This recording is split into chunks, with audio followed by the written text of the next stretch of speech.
जबकि अफगानों के पास भारी तोपें थी और ऊंटों पर लगे घूमने वाले गण की मदद से वे युद्ध करते थे।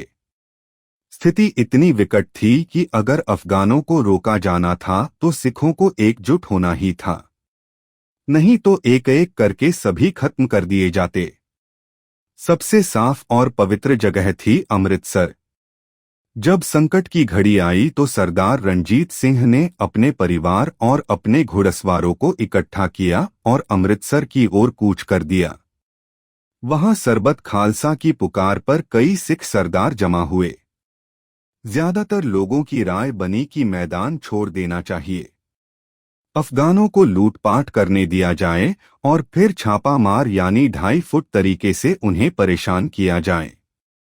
इस रणनीति के सबसे बड़े समर्थक थे बुजुर्ग सरदार साहिब सिंह। ज्यादातर सरदार उनका समर्थन कर रहे थे क्योंकि उन्होंने अपने परिवारों को पहले ही पहाड़ों की ओर भेज दिया था और अब खुद भी वहां जाना चाहते थे।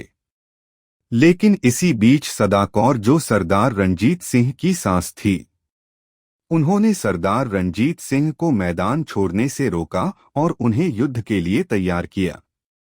सरदार रणजीत सिंह के इस बहादुरी वाले फैसले से पूरा माहौल बदल गया और ज्यादातर सरदार उनका साथ देने को तैयार हो गए। सरदार रणजीत सिंह ने सिख फौज की कमान अपने हाथों में ली और लाहौर की तरफ बढ़ गए। उन्होंने सिर्फ अफगानों ही नहीं बल्कि उनके साथियों को भी गांवों से बाहर भगा दिया और फिर लाहौर को घेर लिया।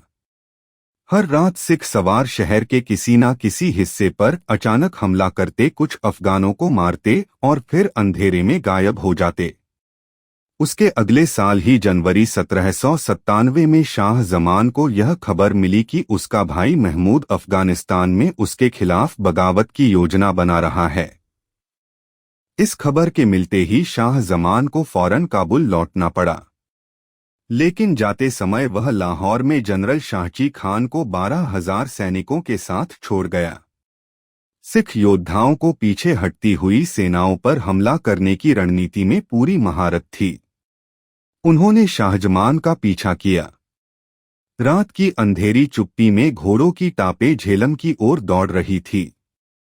शाहजमान की फौज भारी सामान से लदी हुई नदी पार कर रही थी। सैकड़ों ऊंट टोपे की टापें झेलम की ओर दौड़ रही थी। शाहजमान की फौज भारी सामान से लदी हुई नदी पार कर रही थी। सैकड़ों ऊंट, टोपे, गाड़ीवान, बारूद और खजाने के संदूक।